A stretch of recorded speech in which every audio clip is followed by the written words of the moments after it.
How? He is the one.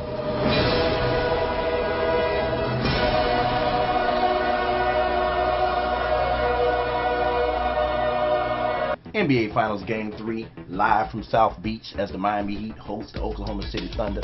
Kevin Durant, Mo Cheeks laughing right now. Might not be laughing when it's over. LeBron James confident as ever. Neo. Dwayne Wade finds Battier. Who finds Mike Miller? Who finds D. Wade? Foul line extended. Who finds LeBron James in the paint? Tell me they didn't learn something from the Boston Celtics. That ball movement was crazy. 16-12 Miami. As once again they get off to a good start. James Harden breaks down the defense and finds D. Wade, who gets past LeBron James and throws down a monster dunk. Then he looks at him and says, "You too small. You too small."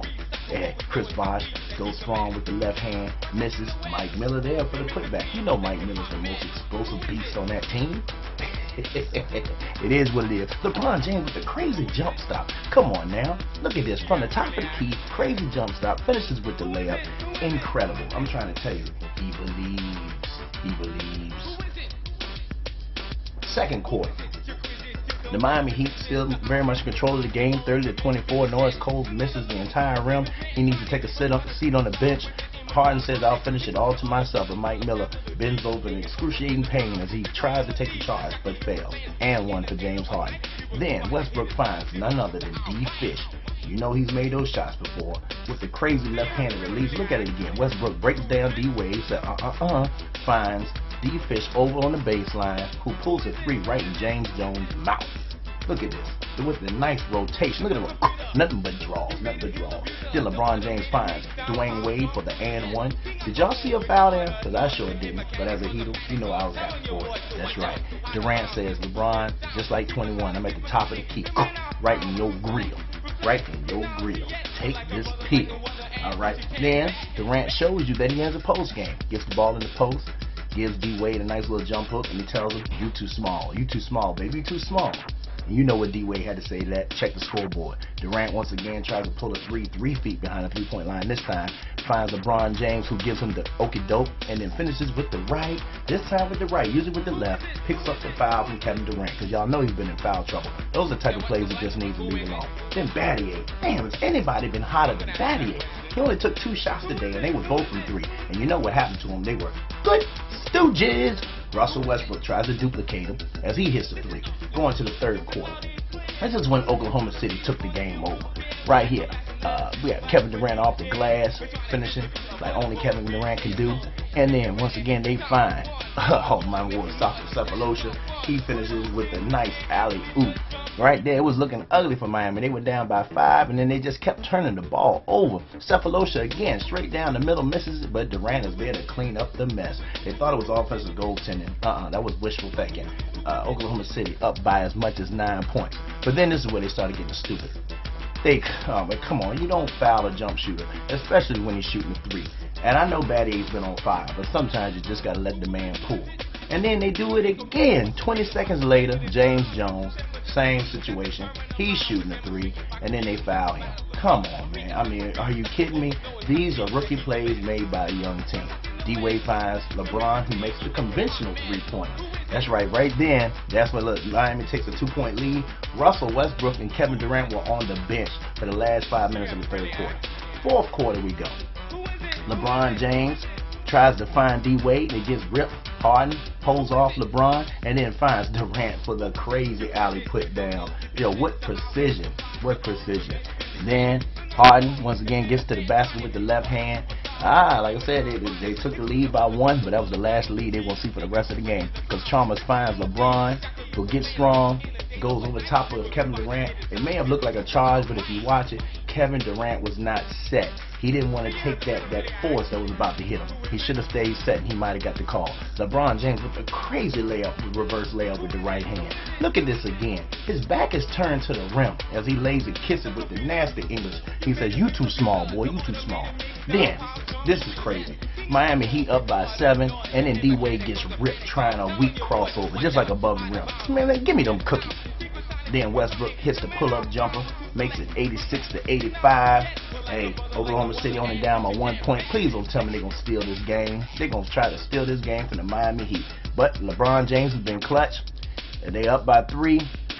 They know that they need to get a shot off here, but James Harden commits a foul, a senseless foul if you ask me. Why are you even playing him that close? You had the shot clock on your favor. You got the best three-point shooter in basketball. And then they self-destruct further. Sefolosha throws the ball in. Westbrook goes the wrong way. Turn the ball over. It is a wrap. Desert Ease, I thank you very much. And, well, the Miami Heat keep their composure. Oklahoma City loses theirs. And the Heat go up 2-1 in this NBA Finals Series. Time to crunch some numbers with Snowman. And the numbers look like this. For the Oklahoma City Thunder in a losing effort, Kevin Durant finished with 25 points. Russell Westbrook had 19. Kendrick Perkins picked up a double-double. He had 10 points and 12 rebounds. Serge Ibaka, one of the X factors that I thought would play a role in this series, has not so far. He only had 5 points, 5 rebounds, and he did not have well, he had 2 block shots in the game. He only has 6 so far in this series. Thabo Sefolosha in the starting role only picked up 6. James Harden, who had 21 points in Game 2 in a losing effort, only picked up 9. Derek Fisher had 9. Nick Collison had a pair. And again, that's it. Scott Brooks using a very short rotation, and it's really, really costing the Oklahoma City Thunder right now. As for the Miami Heat, as you'll take a look with me on the screen, LeBron James had 29 points. Dwayne Wade had 25. Chris Bosh picked up 10 and 11 rebounds. Shane Battier, who had 17 in Game 2, only held to 9 in Game 3. And Mario Chalmers only had a pair. Mike Miller had 4, 6 apiece for Udonis Haslem, James Jones.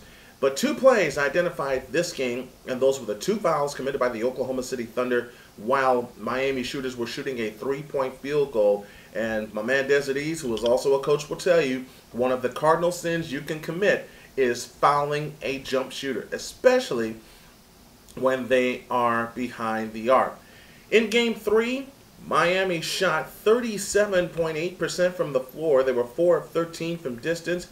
But, again, from the free throw line, they were deadly. 31 of 35 from the free throw line. For OKC, they shot 43% from the floor, 4 of 18 from distance. And the free throw situation that helped OKC win the Western Conference Finals is hurting them the NBA Finals. They missed 9 free throws. They make those free throws, they win by 3. That's basic math. Taking a look at the series stats as we go into game number 4 in Miami. And in the finals, Miami has really stepped up their game, not offensively, but more defensively. OKC shooting 46% from the floor, 70% from the free throw line. They're averaging 95 points a contest, 39 rebounds a contest.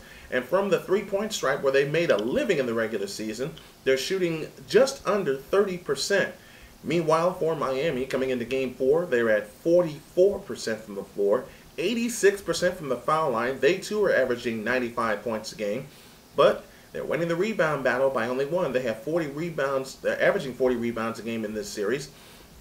And they're dishing out 15 assists per game in this series.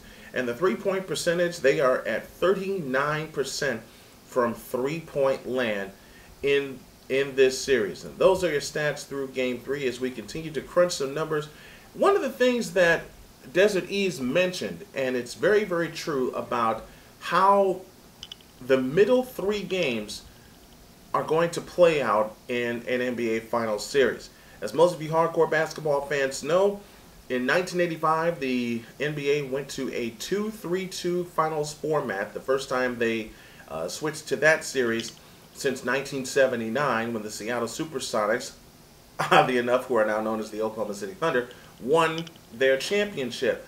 Let's take a look at some of the big games in Game 3. Now, we're looking at the history of a 2-3-2 format, and the consensus is the winner of Game 3 of this series has gone on to win the NBA championship. Let's take a look at the early years from 85 to 90. The Lakers were the first to win Game 3 in this 2-3-2 format. They went on to win the title, claiming Game 6 in Boston. Next 2 years, Houston and Boston both lost Game 3 and later lost the series.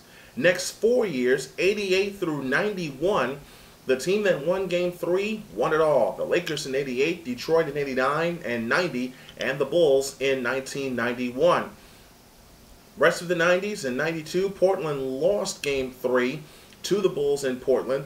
Phoenix won Game 3 in Chicago, but wound up losing the series.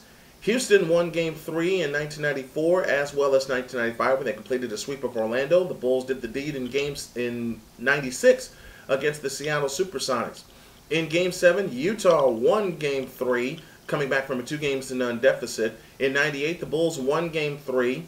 99 and 2000 were both losses as the Knicks and Indiana both lost Game 3s of that series. The Indiana Pacers, of course, losing that classic overtime game to the LA Lakers. In 2001 and 2002, the Lakers, in the midst of their three-peat, both won Game 3s of that series. The Nets lost Game 3 in 2003. Detroit did the deed in 2004, and they wound up winning that in series in 5 games. Detroit lost Game 3 in 2005 and lost in a 7-game war with San Antonio. In 2006, the Miami Heat won Game 3 of that series in the midst of winning 3 in a row at home, which is what they're trying to do here, and they went on to defeat the Dallas Mavericks. San Antonio won Game 3 in Cleveland in 2007. That became a sweep. In 2008, the Lakers lost Game 3 at the Staples Center, and the Celtics wound up beating the Lakers in 6 games. In 2009, the Orlando Magic lost Game 3 of that series, and they later lost the series in 5 games to the LA Lakers.